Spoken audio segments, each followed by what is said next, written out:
It's my extreme pleasure to introduce this year's commencement speaker, John Stein.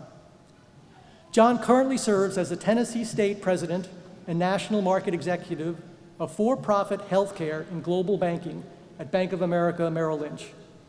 In this role, he manages the bank's national for-profit healthcare operations, working with health systems financing nationwide, as well as with biotech companies and other health-related entities. John is involved in a number of community and professional organizations. He's currently a board member of the W.O. Smith Community Music School, Leadership Nashville, Monroe Carroll Jr. Children's Hospital at Vanderbilt, as well as serving as the vice chairman of the Vanderbilt University Medical Center Governing Board. He was honored with the Vanderbilt School of Medicine Distinguished Service Award by the Vanderbilt Medical Alumni Association in 2014. John joined the Nashville Bank in 1975 after completing his MBA at Vanderbilt. He also holds an undergraduate degree from Vanderbilt. Please join me in welcoming our keynote speaker, John Stein.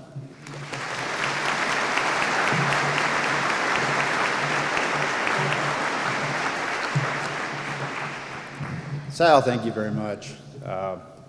Good morning, Vanderbilt Owen faculty and staff, students, families, distinguished visitors. Boy, things have changed since the class of '75. That's all I can tell you. You all look tremendous. I so appreciate this opportunity to address the group. It's really quite an honor for me. I owe a great deal to Vanderbilt, as Sal said, an undergraduate from here, as well as my experiences at Owen, where I learned a tremendous amount. But I've always been especially appreciative of one fact about Owen, and that is that they actually admitted me into school without having to take the GMAT. Now, they probably don't do that anymore, and I'm sure there's some dean or all the deans saying, we'll never make that mistake again. So, but that was always one of those nice little factoids that made things easier. So today, special congratulations are in order. Congratulations to the students. Congratulations to the faculty for putting up with the students, and certainly vice versa. Congratulations for getting accepted at this great organization, and naturally for what brings us here together today, congratulations for graduating. So 41 years ago, I was sitting out there, and probably like many of you today, wondering what was next. I certainly was relieved to have completed the gauntlet, but I certainly was wondering about the future. And we're going to talk a little bit about that today. Since that time, I have seen Owen evolve in an extraordinary fashion. From a struggling infancy, I was in the class of '73 just a few years after the inception of the school. So I would say it was something of a struggling infancy, but it was at that time a gem, and one that had great promise, but it was nevertheless still a gem somewhat in the rough. Today, it's a polished, many-faceted jewel full of fire and sparkle and excitement, and doing so extraordinarily well. The 5-spot jump that Sal alluded to is really extraordinary. So the school continues its upward trajectory thanks to the leadership of Dean Eric Johnson, as well as the faculty and the staff, and of course, you extraordinary students. It's a good thing I didn't have to take the GMAT, because it wouldn't have even been on the scope of where your guys have scored. So congratulations, you are in fact extraordinary students. It's wonderful to see how this institution has grown and prospered and made us all very, very proud. So I thank you. In my time today, I'd like to touch on about 5 elements that were in the category of lessons learned at Owen. And at the end of the day, these 5 elements have proven quite valuable to me in my 40-plus years of business. Now, I'm sorry to say it doesn't have a lot to do with economics or accounting or Modigliani and Miller or any of the things that kept you up late at night studying for. You'll need all of that, or at least most of it. But rather, the takeaways from my business school experiences center on things you may not realize you have learned here, but will serve you regardless of your path. The first is cultivating relationships. The people that you've met here, some of them will be lifelong friends and business associates. Treasure them. I don't have to tell you. With the loss this year of Taylor Force and Justin and Stephanie Schultz, shining stars all, gone too soon, you, perhaps more than any other class to have graduated here, understand how fragile life is and how much we must lean on one another, especially in times of trial. The bonds of friendship you forge here and beyond are absolutely priceless. And that includes not only classmates, but faculty. Owen today has extraordinary faculty. When I was here, it was loaded with accomplished and remarkable academic cicerones, from Igor Anzov to Admiral Zumwalt, A to Z. I didn't know either of them too well, but they each had very, very valuable perspectives to give to us. There are two other faculty members that I did come to know quite well, however, and cherish to this day. The first is J. Dewey Dane, Governor J. Dewey Dane, faculty still here today with us. Now, Dewey taught two courses, international banking and money in banking. I had the great pleasure of being in his first class at Owen after he left the Federal Reserve, where he was the youngest ever Federal Reserve governor and an appointee of President John Kennedy. Needless to say, Dewey had an extraordinary global Rolodex after his many years with the Federal Reserve. I went on to work with Dewey in my additional role in banking during the early years of my finance career. And Dewey and I literally traveled all over the world.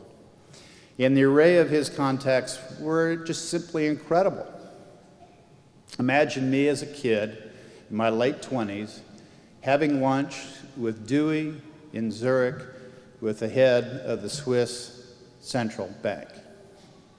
Pretty heady stuff. Even better is that later that afternoon we went on the tennis court and beat the hell out of him. Just great stuff, great stuff. My other favorite professor and ongoing friend is Bob Hayes, who taught operations management and computer science. Now back then, in computer science, if you dropped your punch cards, that was a setback of Everest proportion. Now, I know there's a bunch out there that say, what in the world is a punch card? Well, see me afterwards. It has nothing to do with libations, let me tell you that. But aside from being a great professor, Hayes was also on our intramural football team that went undefeated for 2 years, I'll have you know. And I would add that he was the only faculty member to make that cut. And today, the law school is still wondering what hit them. But both Dewey and Bob taught me certainly strong academic elements, but moreover, wonderful life lessons.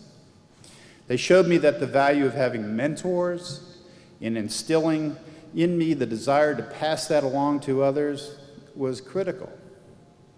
One of my favorite quotes, one that I've used often over the years, is a quote that I learned from Dewey, who in turn picked it up from his close associate at the Federal Reserve, then Chairman Bill Martin. Dewey is fond of saying, life is a series of experiences. A series of experiences. How true. But it was Dewey who embodied that notion much more than anyone I know.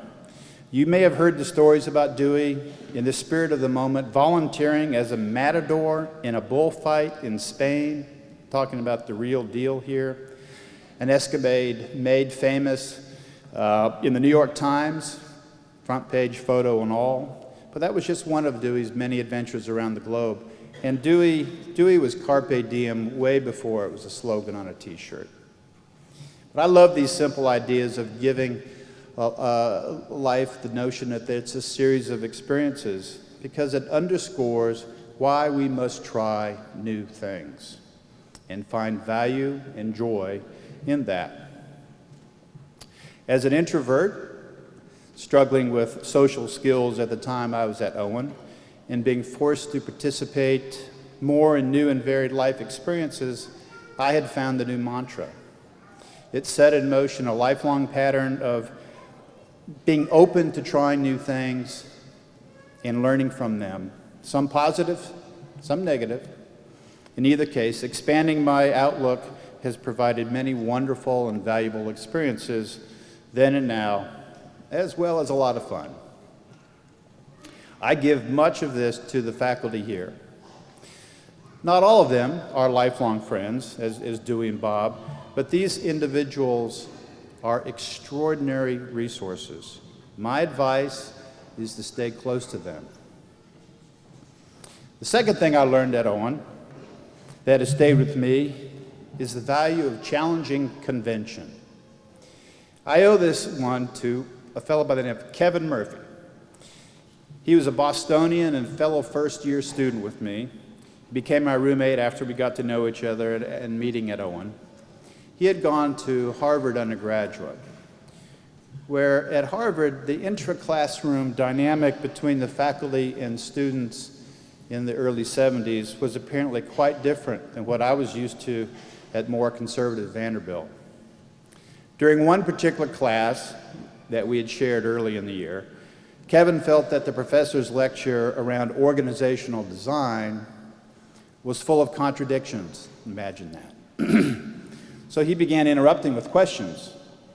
And thanks to the prompting and prodding of my bright and outspoken pal, the class quickly degenerated into mass confusion and chaos. This went on back and forth for some time, and then finally Kevin stood up and said loudly, "Well, let's throw a tent up around this circus." That's challenging convention, and it really worked. Now, the rest of us students were in shock at this brash individual with the Boston brogue, but what we were learning from him was the value and even necessity of questioning the status quo.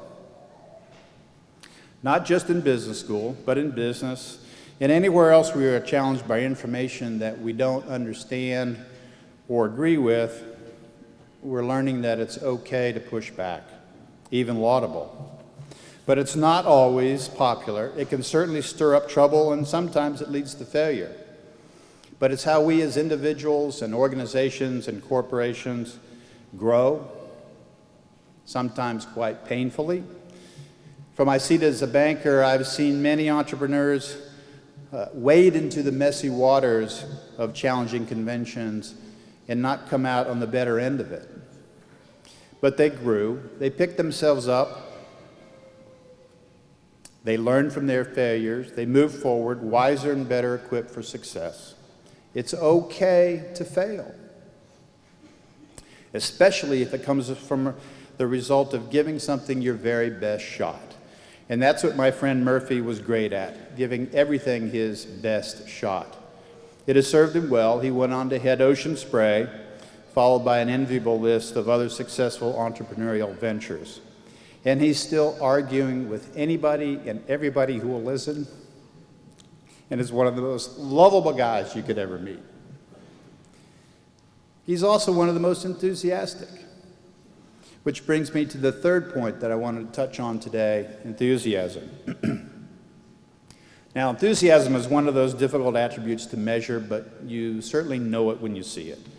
And it makes a huge difference, especially on the whole team experience.